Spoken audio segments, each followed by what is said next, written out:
변방이 아닌 정치 중심에 서고 싶은 내 남자 유쾌 상쾌 통쾌 정치 토크쇼 정치인싸 오늘도 네 분 모셨습니다. 어서 오십시오. 네, 안녕하세요. 자, 한 분 인사 좀 부탁드릴게요. 안녕하세요. 김태현입니다. 네, 네, 안녕하세요. 현근택입니다. 네, 네, 안녕하세요. 신장식입니다. 안녕하세요. 이준석입니다. 네, 이렇게 또 네 분 목소리를 좀 들려드려야 라디오로 들으시는 분들은 이 목소리가 이 사람이구나 판단하실 것 같아서 저는 진행을 맡은 아나운서 허일우고요.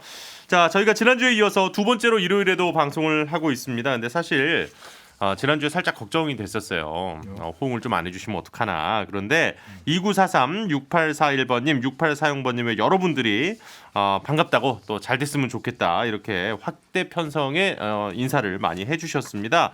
그리고 이제 지난주에도 말씀을 드렸습니다만 유튜브로 보고 계신 분들 일요일 방송은 녹음 및 녹화입니다. 녹화인데요.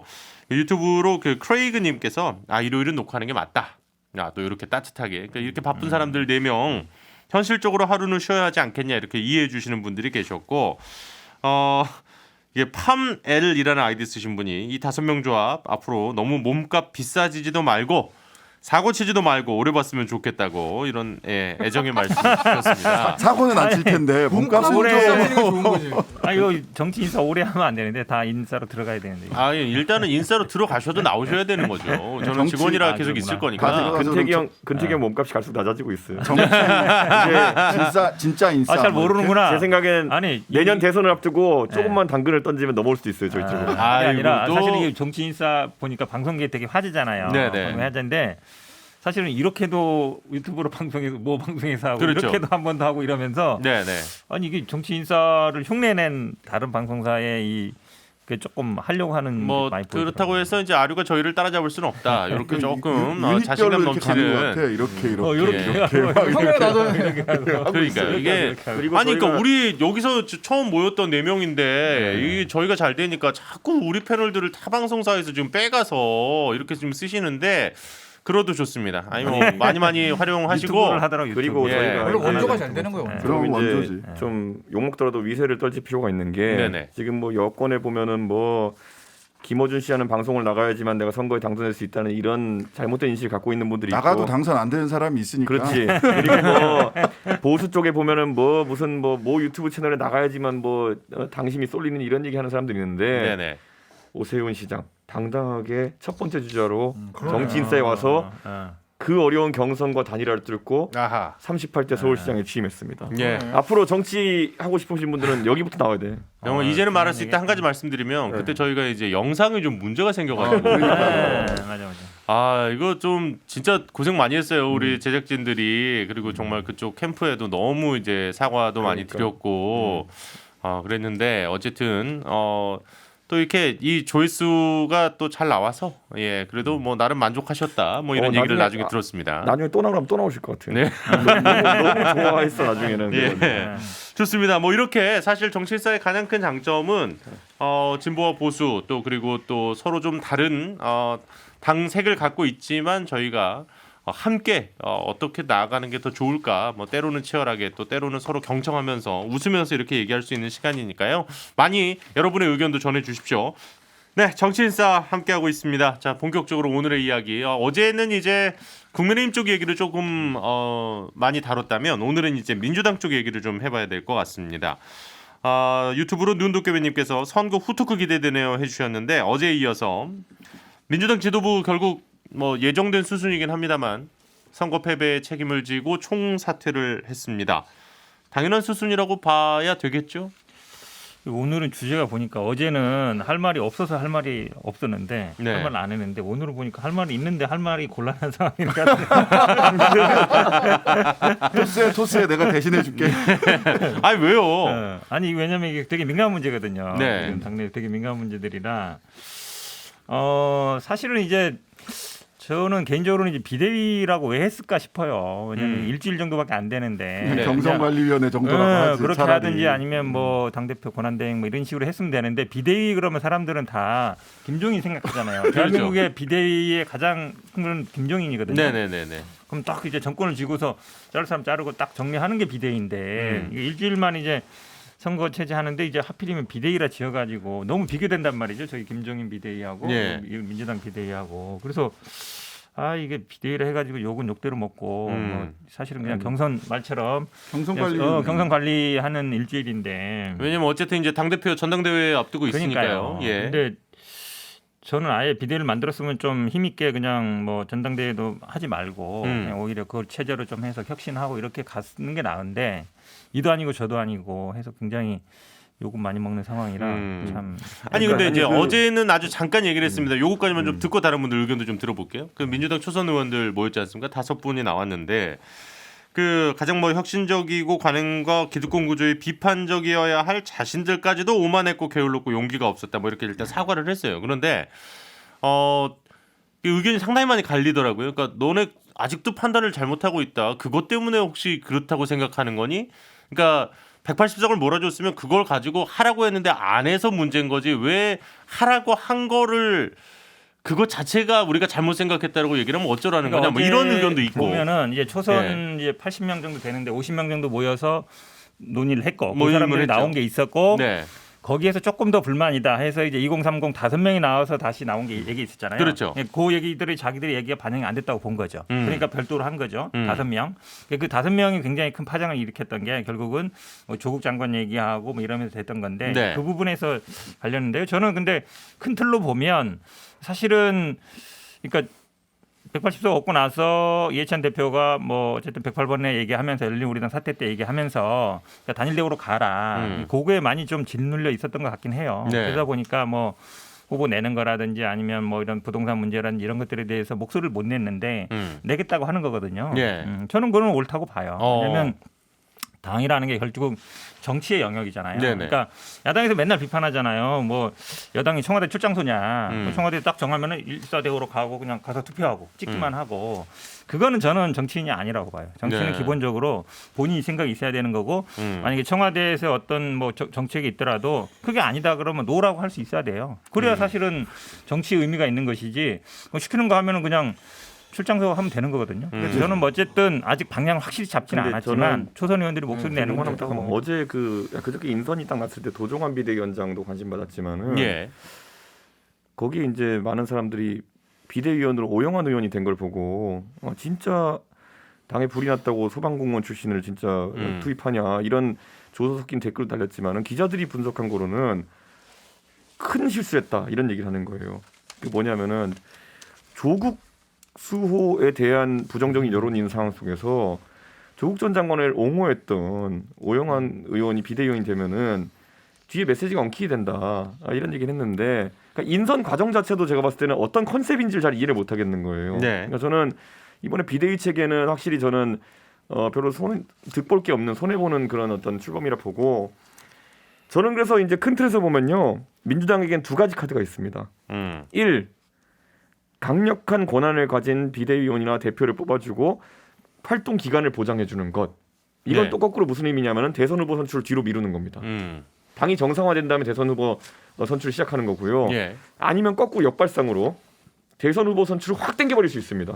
땡기고 이제 그 리더십으로 밀고 나가는 대선 거. 주자의 리더십을 통해 가지고 계속 밀고 나가는데 공교롭게도 대선 주자율 1위 하는 이재명 지사가 있습니다. 네네. 이 시나리오도 가능해요. 근데 이게 뭐냐면은 예전에 제가 처음에 정치 시작했을 때 2012년에 2011년 10월 26일 날 서울시장 보궐선거에서 나경원 후보가 박원순 후보한테 지고 나가지고 그렇죠. 그때 갓 출범한 홍준표 지도부를 끌어내리기 위해 가지고 막 무슨 뭐 남경필 뭐 유승민 다 싸웠어요. 예. 그래서 그분이 끌려 나오고 박근혜 대선 후보를 비대위원장으로 세운 거예요.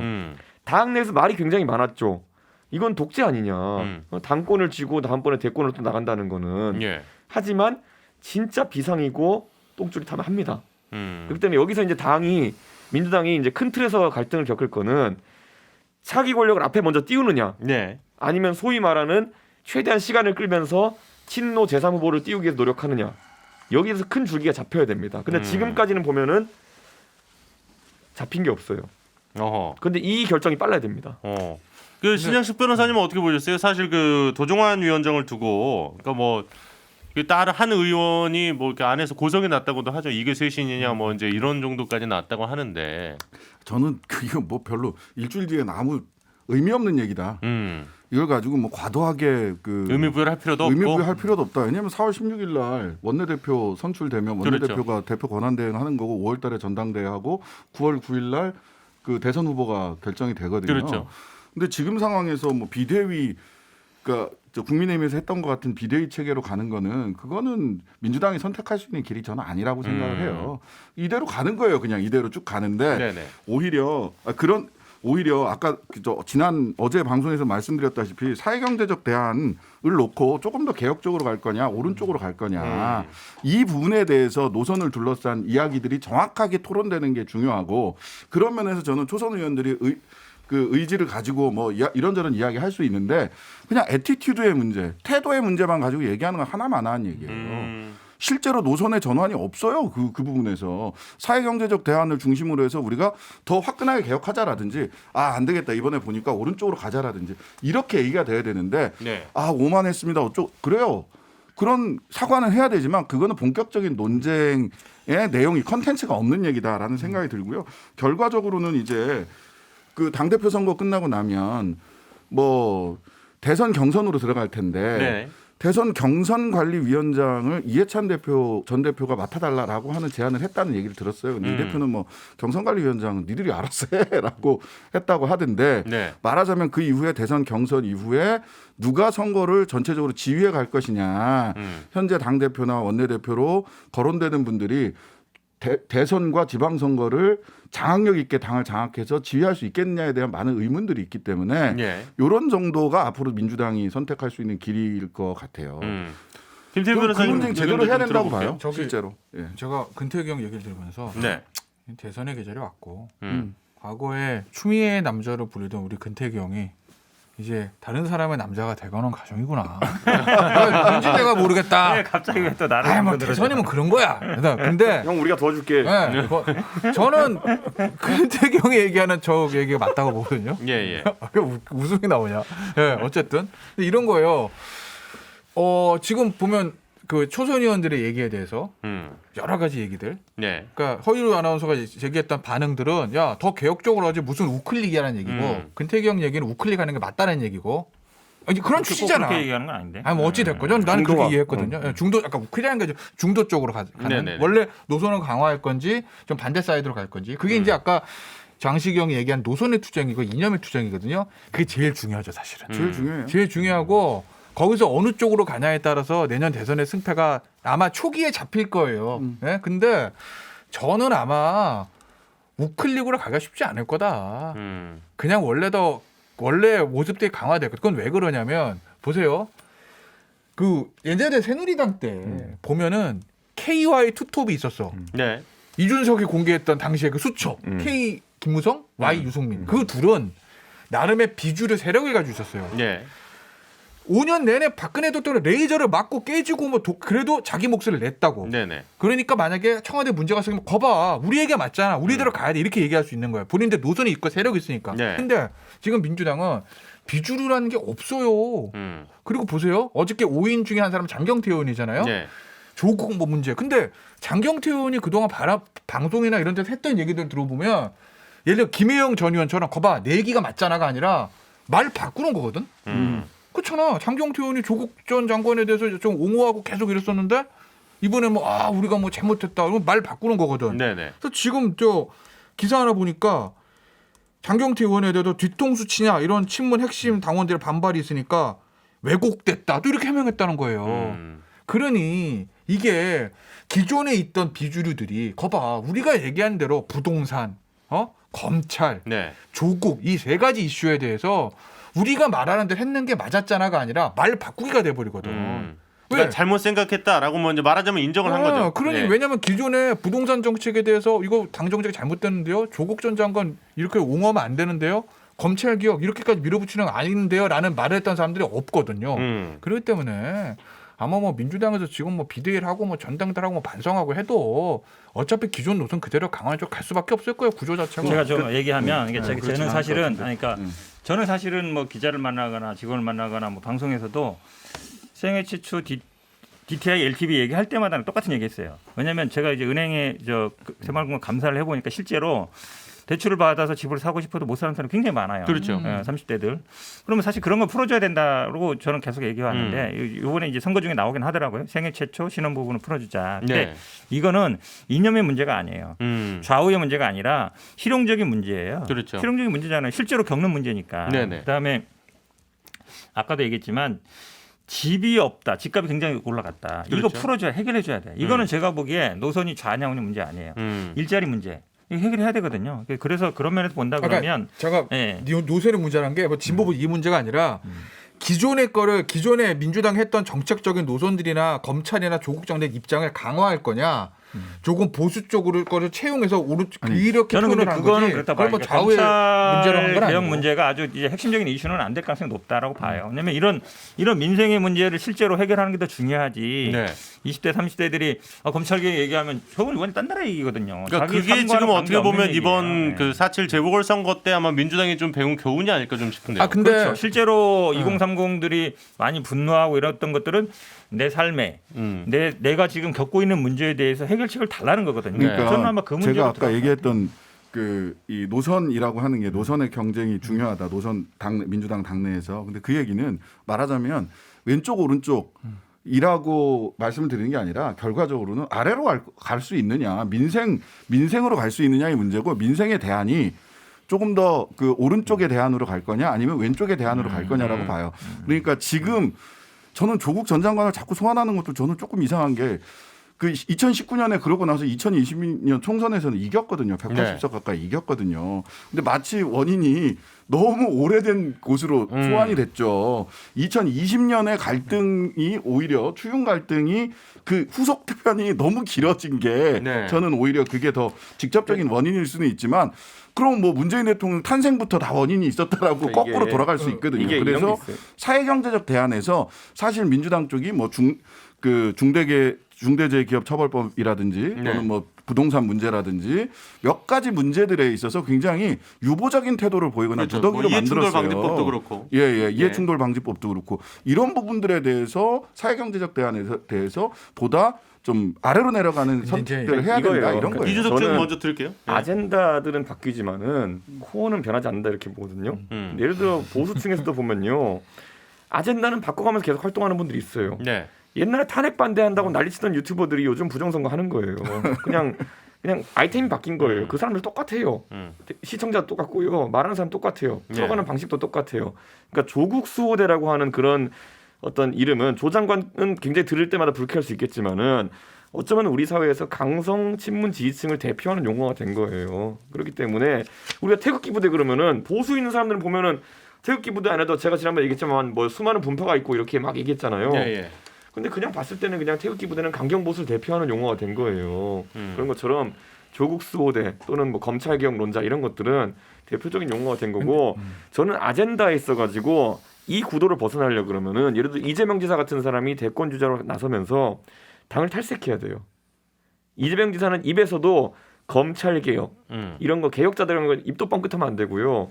다른 걸 꺼내야 돼요. 사회 진보적 아젠다를 꺼내가지고 그렇게 왼쪽으로 간다 그러면은 저는 가능성이 있다 이렇게 봐요. 왜냐면 이재명 지사는 다른 건 몰라도 하는 말에 대해서 1차적으로 보수 있는 실행하는 사람들도 모습들. 네. 저 사람은 한다면 하더라가 있어요. 네, 그렇죠. 그러면은 지금까지와 약간 다른 이미지로 진보 정책들을 밀어볼 수 있는 것이 있거든요. 저는 오히려 이재명 지사가 대권에 올라가기 위해서는 이런 그 조국 수호대의 방식과 선을 긋고 아젠다는 새로운 걸 찾아 들어야 된다. 그랬을 때 저는 진보 정당의 핵심 아젠다들을 좀 더 소구력 있게 풀어내는 방식이 될 수 있다. 저희가 그래서 장시경이 앞에 있으니까 맨날 말할 때 조심스럽지만은 제가 이재명이라면 나오는 순간부터 정의당에 합당 얘기할 거예요. 진짜. 예. 뭐 예. 이제 김태현 변호사님 얘기도 잠깐 들을게요. 잠깐 듣고 제가 현 변호사님 그러니까 드릴게요. 선거를 지면 그러니까 사람들이 자기가 이제부터 살아왔던 생각들과 어떤 노선들과 그것이 틀렸다는 걸 인정을 정말 힘들잖아. 정말 힘들거든요. 그러니까 이제 보수 진영이 4년 동안 연전연패를 할 때 보면 선거를 끝나고 왜 졌는지에 대한 답은 누구나 알잖아요. 네. 근데 거기에 대해서 꼭 반대하는 사람들이 있어요. 왜? 그게 자기 부정이 힘든 거예요. 관성의 법칙이 있으니까. 예를 들어서 선거 중에 이게 우리가 이제 탄핵을 극복 못해서 진 거 아니야? 그럼 무슨 소리야? 그게 아니지 이렇게 반동으로 나간 사람이 있다. 자기 노선을 강화한 사람들이. 예. 근데 그런 사람들 목소리가 세요. 근데 지금 보면 민주당에다 180석 의원들이 있지만 국민들이 이제 볼 때 민주당 180석 의원들 누구 다 아는 거야. 저희도 다 몰라. 이런 사람이 있었어? 근데 우리가 아는 사람들은 그 페북에 글을 많이 쓰고 김호준 씨 방송을 많이 나오고 소위 말해 목소리가 큰 사람들이 있거든요. 그 사람들 몇몇 사람들의 목소리를 듣고 대중들은 아 민주당이 이렇게 가나 보다 판단을 한다고. 근데 보면 뭐 방송 제일 많이 나오시는 분 중에 하나는 김종민 최고위원 뭐 아침에 선거 지고 나와가지고 뭐 5%를 질 줄 알았는데 뭐 그게 아니었다. 진짜 그렇게 생각을 했어도 아, 그렇게 말씀하시면 안 돼요. 또 뭐라 그랬었지? 그 다음에 하나 더 또 있었는데. MBC 시선 집중 나오셔서 그 얘기를 하셨어요. 네, 그러니까 예. 언론이 좀 문제가 있다라는 얘기. 그 다음에 김용민 의원, 예. 그 뭐 법사에서 맨날 뭐 조국수 검찰개혁 하던 분이잖아. 근데 그분이 선거 패배 원인과 해결책 내는데 원인 진단은 잘한 것 같아. 부동산에 대한 불공정에 대한 뭐 그럴 수 원인 맞잖아. 예. 대책 검찰 개혁이에요, 답이. 난 부동산 불공정 검찰 개혁 뭔 상관인지 모르겠어요. 그런 사람들의 그런 선거 끝나고 나온 얘기들이 민주당 핵심 지지 지금 모르겠어요. 핵심 지지가 선거 어떻게 이깁니까? 스윙 보터들 우리가 뭐 중도란 얘기잖아. 스윙 보터들 입장에서 보면 야, 정말 말도 안 되는 소리 이렇게 생각할 수밖에 없고요. 그게 4년 동안 보수 진영이 계속 선거 진 다음에 그 이후에 있었던 얘기예요. 네네네. 그러니 민주당 이 문제를 해결해야 된다. 현 변호사님. 네. 일단 뭐 지금 얘기를 좀 하셔야 될것 사실은 이제 같아요. 보수 예. 언론이나 이게 아마 이제 2030 의원들이 뭐 조국 얘기를 해서 자꾸 조국 얘기가 나오는 것 같은데 네, 저는 뭐 조국 장관 얘기는 벌써 오래된 얘기예요. 2, 3년 얘기고 다만 이 얘기는 할 수 있어요. 그러니까 조국 장관 수사하는 건 이제 수사 영역이니까 청와대에서 개입할 여지는 좀 적었다고 보는데 이 추미애 윤석열 갈등에서는 사실은 청와대 역할, 그러니까 문재인 대통령이 좀 반기한 게 있어요, 분명히. 왜냐하면 해결해 줬어야 되거든요. 네. 왜냐하면 둘 다 임명했기 때문에 임명권자 아니면 해결할 수 없는 문제예요. 이거를 뭐 법원까지 끌고 가고 뭐 이런 게 그럼 정치의 실종이거든요. 네. 정치라는 게 결국은 그런 문제 해결하는 게 정치 영역이기 때문에 그래서 그 부분에 대해서는 분명히 우리 당에도 보면 그 얘기를 하는 사람들이 많아요. 이게 결국은 윤석열 키워준 게 문재인 대통령 아니냐. 저도 어느 정도 공감하고 근데 이제 선거 원인에 지금 뭐 김종민 의원이나 뭐 김영민 의원이나 이건 뭐 개인 의견인 것 같고요. 근데 어쨌든 당내에서 저는 뭐 이 특히 민주당 저는 개인적으로는 민주당이 조금 더 젊어져야 되는데 네. 국민의힘 같은 경우 이준석 최고나 아니면 뭐 그래도 젊은 의원들이 뭐 당대표 얘기도 나오고 뭐 최고위원도 얘기도 나오잖아요. 네. 근데 아직 우리 당에는 그 정도는 아니에요. 자 지금 원내대표로 네. 지금 말씀하셔서 좀 말씀을 드리자면 나선다고 하는 분들은 이제 윤호중, 안규백, 박완주, 김경협 의원이고 당 대표로 나서는 분들은 이제 송영길, 우원식, 홍영표 의원 이분들입니다. 네, 그렇죠. 근데 이제 원내대표는 거의 선수로 가요. 네. 선수로 한 4선, 5선 돼야 가는 거기 때문에 뭐 초선이나 재선 이런 분들을 하긴 쉽지는 않은데 당 대표는 좀 혁신적인 사람들이나 좀 젊은 사람, 그러니까 한마디로 얘기하면 386 말고 그 다음 세대들이 좀 나올 필요가 있어요. 그래야만이 이게 좀 바뀌거든요. 다 386이네. 네, 그래서 대부분 보면 당대표 그러니까 후보들이. 오히려 세대 교체라든지 이런 것들은 정의당도 지난번에 말씀드렸지만 국민의힘이 더 앞서가는 게 아닌가. 저는 사실은 몇 번 얘기했지만 이 선거 딱 끝나고 나서도 초선 발표가 오히려 국민의힘이 먼저 나왔어요. 네네. 이대로 안 된다. 영남당 안 되고 꼰대정당 안 된다 했거든요. 그래서 사실은 민주당에서도 나온 거예요. 초선 의원들이. 그거에 자극받아가지고. 작용 반작이거든요. 네네. 저는 오히려 국민의힘도 뭐 이준석 최고나 이런 분 사람들이 당대표 나가고 이러면 저는 민주당에서도 그 영향을 받을 것 같아요. 저는 오히려 좀 당대표 나가가지고 한번 근데 뛰어봐요. 보면 후원금 후원금. 네, 이런 거거든요. 어떻게 이준석 전 최고위원 나갑니까? 저는 뭐 당대표. 그 단일성 지도 체제가 있고 집단 예. 지도 체제가 있거든요. 예. 집단 지도 체제는 이제 여러 명 나가가지고 1등이 대표하고 2등부터 쫙 최고위원 하는 거거든요. 그렇죠, 그렇죠. 그거랑 단일성은 완전히 다릅니다. 대표한 사람이 중요하고 나머지는 제 표현이 과한지 모르겠지만 약간 들러리 됩니다. 저는 그 선거 형태에 따라 가지고 제 역할을 고민할 거고요.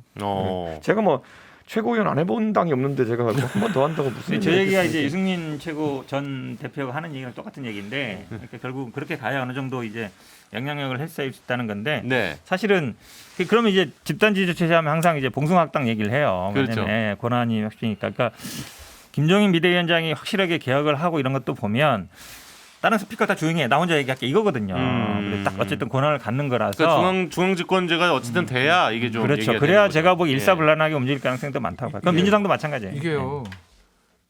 선거가 사실은 구도가 제일 중요하잖아요. 그렇죠. 뭐 이슈도 있고 이제 인물이 이제 제일 떨어지는 것 같아. 어떤 면에서 보면 구도가 제일 중요한데 아마 차기 대선 구도가 양당이 아마 오늘 저 선거 끝나고 100일, 그러니까 4월 7일 끝나서 7월 7일까지 7월 7석까지 거의 결정이 나잖아요. 네네. 저는 그 처음에 100일간의 세팅에서 내년 대선의 승패 한 6할에서 7할은 결정이 날 거다. 그건 왜 그러냐면 국민의 입장에서 보면 지금 전당대회에서 누가 지도체 당대표가 되느냐. 예. 아마 다음 주 초부터 국민의힘에서 전당대회 연기론이 나올 거예요. 그러니까 전당대회하고 당대표 선출하고 후보 경선에 원샷에 치르자. 왜?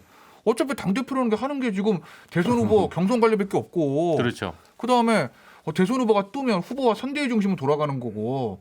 그럼 당대표라는 사람들은 내년에 저 선거 대선 지면은 물러나야 되는 거고 대선 이기면 지방선거 공천권 가지는 거잖아요. 그렇죠. 2년이니까. 그렇죠. 그러니까 중진들 당신들 말이야 내년 지방선거 공천권 가지려고 그러는 거지. 그러면 연기해라는 얘기 초선과 원의 중심에 나올 거네. 다음 주 초부터. 양쪽 내일부터. 다 말씀하시는 거예요 지금? 아니요. 민주당 모르겠고 국민의힘 어쨌든 국민의힘 그럴 쪽에서. 거예요. 네. 그러면 국민의힘의 새로운 지도체제 세팅 과정에서 외부에 있는 윤석열 총장의 영입이든 입당, 김종인 위원장의 컴백 이런 것들이 엮이면서 7월 초까지는 세팅이 끝날 거라고. 그걸 보면 내년 대선의 승패가 어느 정도 보여요. 민주당 마찬가지입니다.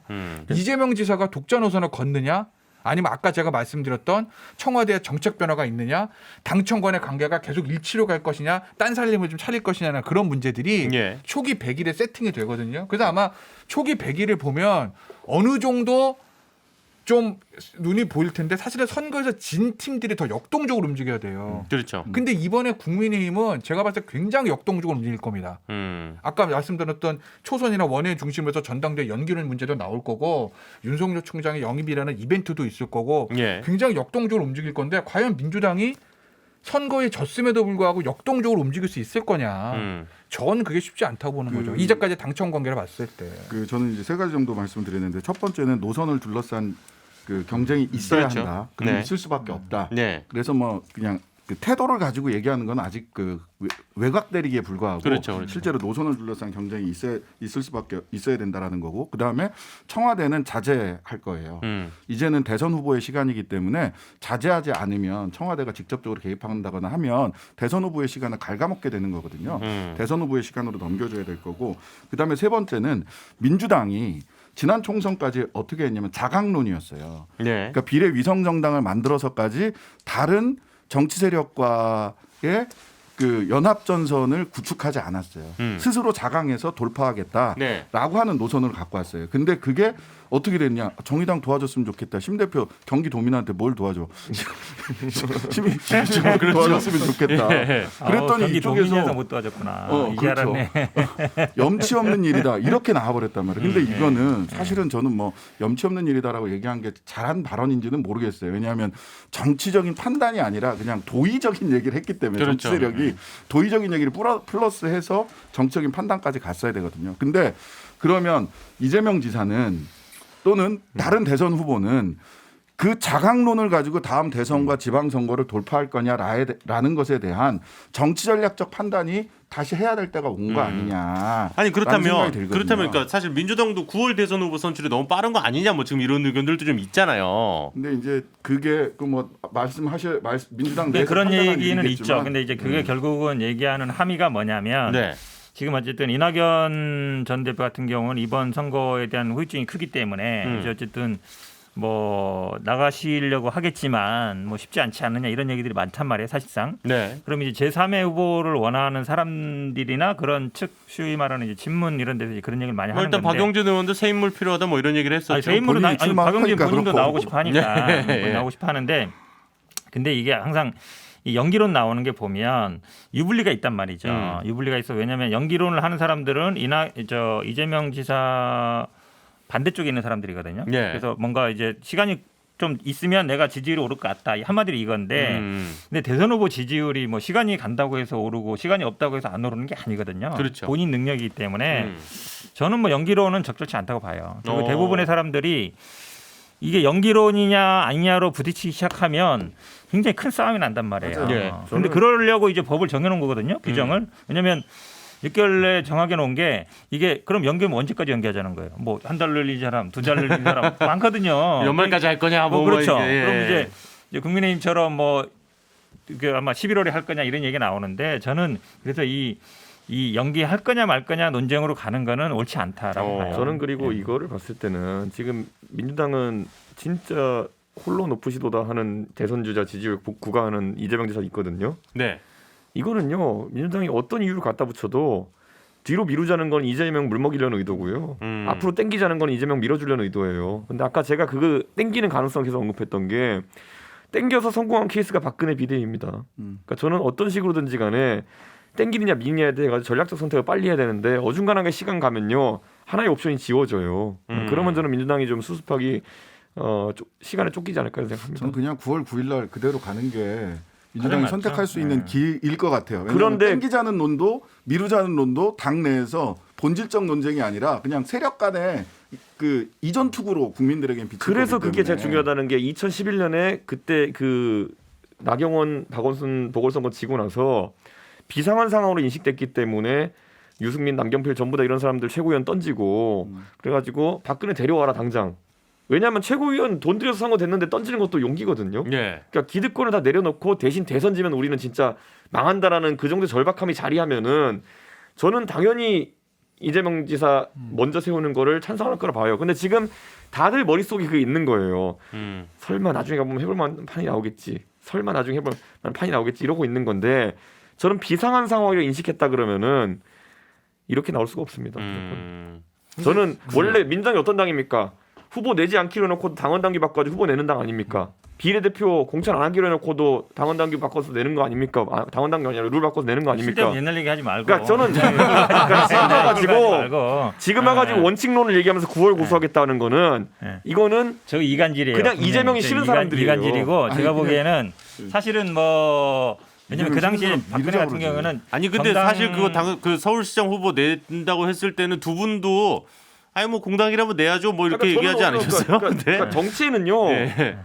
영원한 룰과 원칙이 없어요. 그러니까 저희가 바꿔서 내라 그랬던 거 아니에요. 네. 그랬던 것처럼 이번에도 9월 9일이 무슨 정치적 의미가 있는 숫자입니까? 자기들이 그냥 정한 숫자지. 급하면 땡겨야 되는 것이고 그게 있는 건데 지금 나이브하게 얘기하면 안 제가 돼요. 보기에는 싸움 붙이는 거예요. 싸움 붙이는 거고 사실은 왜냐면 이게 땡기거나 밀리게 되면 싸움이 난단 말이에요. 기본적으로 그렇잖아요. 왜냐면 이미 정해진 원칙이 있는데 네, 네, 그리고 네, 네. 기본적으로 우리 당에서는 대권 당권 분리가 그동안 어찌 보면 확고하게 자리 잡은 거예요. 네. 그러니까 그런 면에서 보면 이제 이낙연 대표가 이번에 당대표 나왔던 것 자체가 어찌 보면 굉장히 문제인 거죠. 왜냐하면 그러면서 사실은 최고위원은 나올 사람이 없으니까 왜냐하면 7개월 최고위원 할 사람이 없잖아요. 그렇죠. 그러니까 최고위원은 그대로 간다 그런 거예요. 2년 간다. 네네. 당대표는 7개월 만에 놔두고. 예. 근데 이제 지금 보니까 최고위원 그만뒀잖아요. 그럼 당대표만 뽑고 최고위원은 다시 또 전당대회에서 안 뽑고 그냥 딴 데서 뽑기로 한 거예요. 그러니까 완전히 이게 엉클어진 꼬였어. 건데 그렇죠. 가장 큰 원칙 당권 대권 분리. 처음부터 이낙연 대표가 그렇게 갔으면 이 문제 네네. 안 생겨요. 그렇게 본다 그러면 이거는 이제 와서 뭐 흔들거나 이럴 자, 상황 아니에요. 그러면- 지금 저는- 금태경이 하는 얘기를 정확히 그때 저희 2011년에 했거든요. 네. 저희는요 얼마 절박했냐면 그래서 저희가 당권 대권 분리 룰에 있어가지고 비대위원장은 예외로 한다라는 룰을 만들었습니다. 원래 정치는 변화무쌍한 것이고 비대위원장은 할 수 있다. 뭐 하면 돼요. 그걸 지금 핑계로 삼는 거는 아직까지 똥줄이 덜 탔다. 근데 뭐 각자 이겼던 경험에서 나오는 얘기예요. 그렇죠. 2011년 재보궐선거 지고 나서 박근혜 비대위로 해서 2012년 선거를 이겼던 이겼고. 경험이 있고 네. 이전에 이제 문재인 대통령 당선될 때는 당권 대권 분리부터 시작해서 룰대로 해서 이겼던 또 경험이 있으니까 각자의 장점이 있으니 각자의 장점대로 하시라. 근데 아까도 잠깐 말씀드렸습니다만 내년 지방선거하고 대선이 굉장히 가까이 있어요. 그렇죠. 근데 여기도 민주당이 자강론으로 돌파할 수 있는지 그거 한번 정의당하고 보셔야 된다. 연대한다니까. 정의당하고 연대해야지. 여기서 정의당하고 쑥쑥 연대한다니까 들어오네. 이제. 자, 뭐잘 그거는 좋습니다. 판단하셔야 될 부분이에요. 정의당하고 연대한다니까. 아, 그러니까 지금 뭐그 주제가 나왔으니까 그러면 이제 그 얘기를 좀 해보죠. 여권 대선 주자 구도 좀 얘기해 보겠습니다. 안 그래도 지금 당권과 대권 이제 분리하면서 지금 이낙연 전 대표가 되셨죠. 이낙연 의원에 대한 이야기도 하셨는데, 자 일단은 여권 내 대선 구도 변화. 아무래도 저는 이낙연 전 대표는 이번 재보궐선거의 결과가 상당히 좀 뼈아픈 상처일 수밖에 없는 거 아니겠습니까? 이낙연 대표는 굉장히 죄송함만 있습니다. 상황을 엄중히 보시고 이제 뭐 그냥 엄중하게. 대선에서 아웃이고 아니 왜냐면 지지율이 추세도 떨어지는데 선거를 졌잖아요. 어쨌든 본인 책임을 네네. 지는 선거인데 그건 회복할 수가 없죠. 음. 네? 그저 상황을 엄중히 보시고 이제 역사의 뒤안길로 사라지실 일만 남았다. 그리고 이제 결국은 정세균 전 총리 등판할 거고 그러면은 이낙연 전 대표의 대체제가 될 수는 있겠죠. 같은 호남 출신의 그다음에 누구요? 정세균. 아, 정세균 총리가 이제 그만두신다고 하잖아요. 그렇죠. 뭐 사실 정세균 총리 그만두신다는 거는 뭐 모두가 다 대선 출마 의지가 있다고 보는 거죠. 그러면 전남 전북 좀 이긴 하지만 어쨌든 같이 호남을 대표하는 사람이고 완전히 친문 적자는 아니지만 그래도 범친문했던 분이고 네. 총리를 지냈고 당 대표도 지냈었고 물론 뭐 예전 당 대표긴 하지만 정세균 전 총리 같은 결국 캐릭터가 좀 비슷하단 말이에요. 그렇기 때문에 아마 대체제가 될 수는 있겠죠. 근데 중요한 건 이런 거예요. 우리가 순리대로 살자고 하잖아요. 인생 살 때. 네. 사실 정치도 마찬가지거든요. 순리대로 가는 게 맞는 겁니다. 장강의 뒷물이 앞물을 밀어내는데 그거 어떻게 용려하겠어요. 그러니까 뭐 지금 보면 민주당은 좋으나 싫으나 저는 이재명 지사가 그냥 순리라고 봅니다. 그 흐름대로 그냥 가는 게 맞는 거지.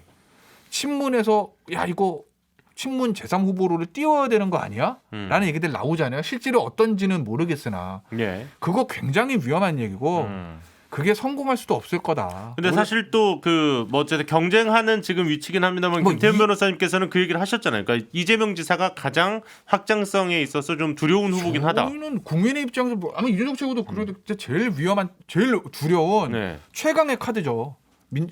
어떻게 보면 이재명 지사가 민주당 단독 후보 나오는 거 제일 두렵죠. 표의 확장성이라든지 그의 그러니까 전투력이라든지 수도권과 어쨌든 경상권에 그러니까 또 고향이 있으시고 지역을 세 개를 깔고 시작하잖아요. 네. 호남, 경기도, 어쨌든 경북 약간 그렇게 시작하는 거고 그게 약간 정치인으로서 섹시함이 있어요. 돌파력과 리더십이 있어요. 그렇기 때문에 최강 후보거든요. 두렵죠. 그러니까 민주당에서 그 얘기를 생각할 거라고요. 제가 아는 건 민주당 핵심들이 모르겠습니까? 순리대로 가야 한다. 근데 아마도 계속 친문 후보로 띄워서 뭔가 좀 이재명 지사를 교체하려는 시도들이 계속 있을 것 같아요. 제가 성공할지 모르겠지만. 근데 그거 되게 위험한 발상이거든요. 보세요. 하나만 더. 이명박 대통령이 기간 내내 박근혜를 대적할 수 있는 후보들을 메이킹하려고 했습니다. 네. 김태우가 있었죠. 음. 그 다음에 정운천. 정운찬 있었죠. 네네. 마지막 임태일 시장 얘기도 나왔을 거예요 아마. 맞아요. 왜? 적이거든. 같은 당이긴 하지만 두렵거든. 하지만 마지막 순간 가서는 밀어줬어요. 네. 그게 순리니까. 그래도 문재인 대통령이 되는 거, 당시에 문재인 후보가 되는 것보다 박근혜 후보가 되는 게 나으니까. 그렇죠. 순리대로 간 거라고. 지금 청와대와 친문도 그걸 알아야 되는데 글쎄 어떨지 모르겠네요. 저도 뭐 거의 동일한 의견이고요. 네.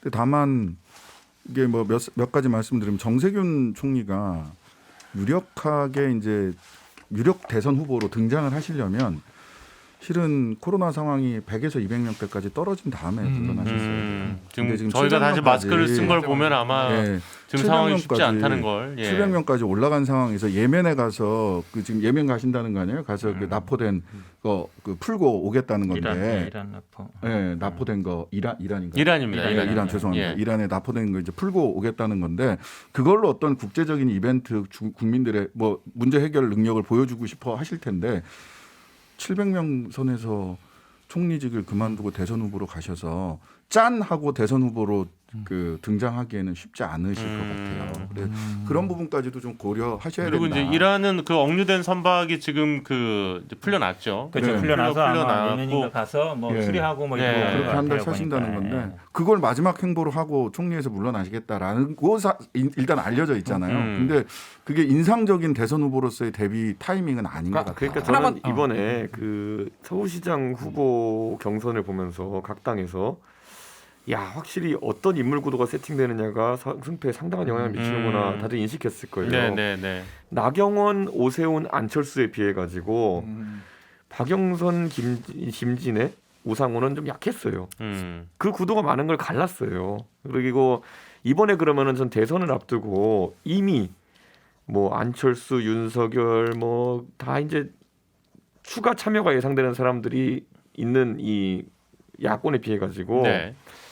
지금 제가 봤을 땐 이재명은 상수고 거기에 더해 가지고 이제 저는 떠오르는 사람이 추미애 장관 무조건 나올 거라 봅니다. 저는 이제. 왜냐? 이낙연 대표가 빠지게 되면은 그 빈 공간에 약간 친노 대표 선수로 들어갈 사람들이 필요하거든요. 근데 이제 어쨌든 서른 의원은 반대 의견을 또 얘기를 했고. 뭐 서른 의원이 그렇게 영향력인지 잘 모르겠지만 네네네네네. 추미애 장관은 누가 시켜서 가냐 자기가 손 들고 나갈 타이밍이 됐습니다.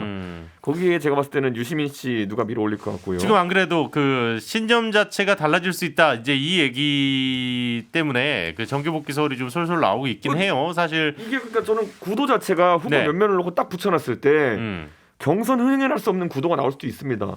지금 왜냐하면 우선 외부 참여하는 인사가 없고요 민주당에는. 예. 거기다 더해서 이재명을 제외하고는 전부 다 친문의 그런 어떤 나쁜 그 기억이 다 묻었습니다. 네, 이번 정권 내에서 박근혜와 이명박이 대립했을 때, 박근혜 대통령과 이명박 대통령이 대립했을 때, 나중에 박근혜 대통령이 후보로 나왔을 때, 그 당시 야권의 어느 누구도 민주당 어느 누구도 이명박근혜를 엮지 못했습니다. 네. 왜냐하면은 그때 그 세종시나 이런 걸로 다퉜던 이력이 있기 때문에 그 이력을 가진 사람이 없어요 지금 민주당 아까 말했던 것처럼. 그렇기 때문에 지금 민주당의 어떤 사람들은 이재명 아니면 다 나온다 하더라도 이번 정권에 나쁜 거 다 묻어서 나올 겁니다.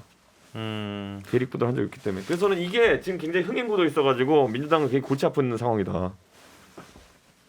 안방 못하네. 대부분 뭐 많은 얘기죠. 왜냐하면 네. 사실은 이제 민주당에 그나마 이재명 지사가 있어서 다행이죠.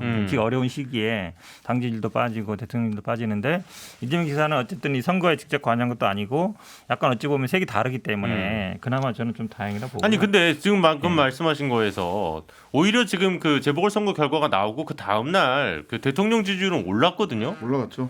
그러니까 그거는 윤이 또 쭉 빠지고. 네.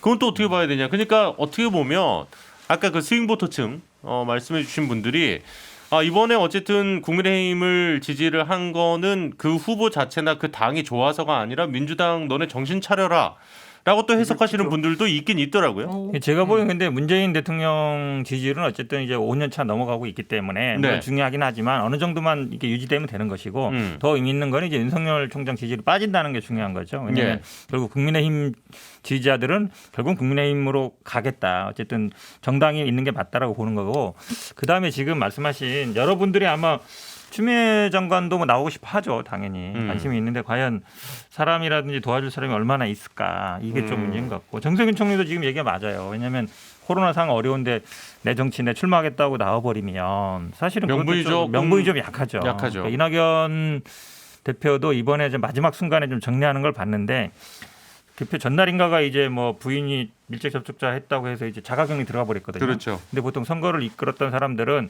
마지막에 해단식도 하고 좀 뭐 거기도 한번 쓰기 해야 되거든요. 네. 근데 그거를 안 하시고 그냥 집으로 가버리셨어요. 그러니까 제가 보기엔 뭐 자의반 타의반인 것 같은데 이 마지막 모습도 썩 그렇게 좋지는 않다라고 봐요. 그런 게 당원들이 보거든요. 다 보고 있거든요. 어떻게 마무리하냐. 이게 저희가 그 한 2년 가까이 우리가 이제 벌써 1년 넘었잖아요. 우리 정치인사 한 지가 시작한 지가. 근데 불과 딱 그 작년 지금 이 총선 즈음해서 그때는 약간 서로 반대되는 얘기를 많이 하셨었거든요. 그쪽 사람 있어요? 뭐 나와보세요. 맞아. 뭐 약간 이런 식의 이야기였는데 불과 1년 만에 이렇게까지 정치 지형이 바뀐다는 게 그만큼 우리 시청자 여러분들 그리고 대한민국 국민들이 얼마나 역동성 있게 이걸 매 눈으로 지켜보고 있느냐도 참 느껴지는 것 같고요. 그러니까 내년 대선은 어떻게 될지 아무도 모르죠. 그렇죠. 근데 만약 내일 대선하면 국민의힘이 무조건 이길 거거든요.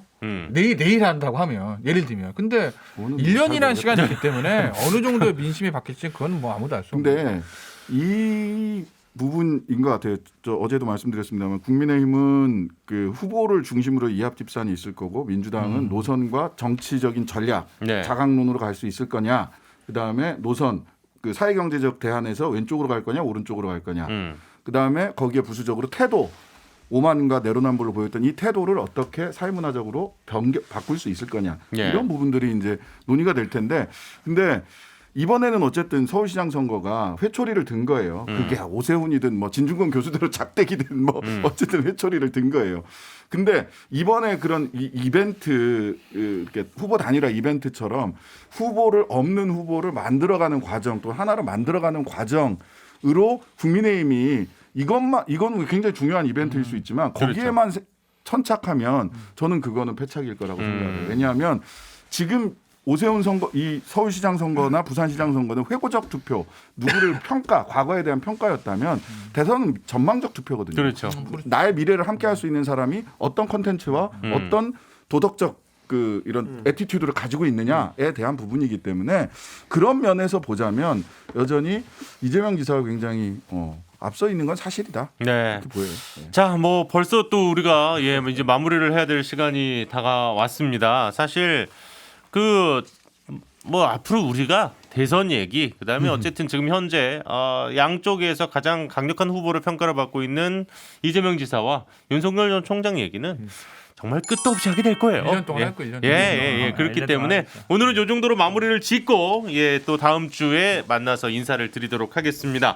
지금까지 현근택 신장식 김태욱 변호사 그리고 김태현 변호사 이준석 전 국민의힘 최고위원 함께해 주셨습니다. 오늘도 고맙습니다. 네, 네, 감사합니다. 아,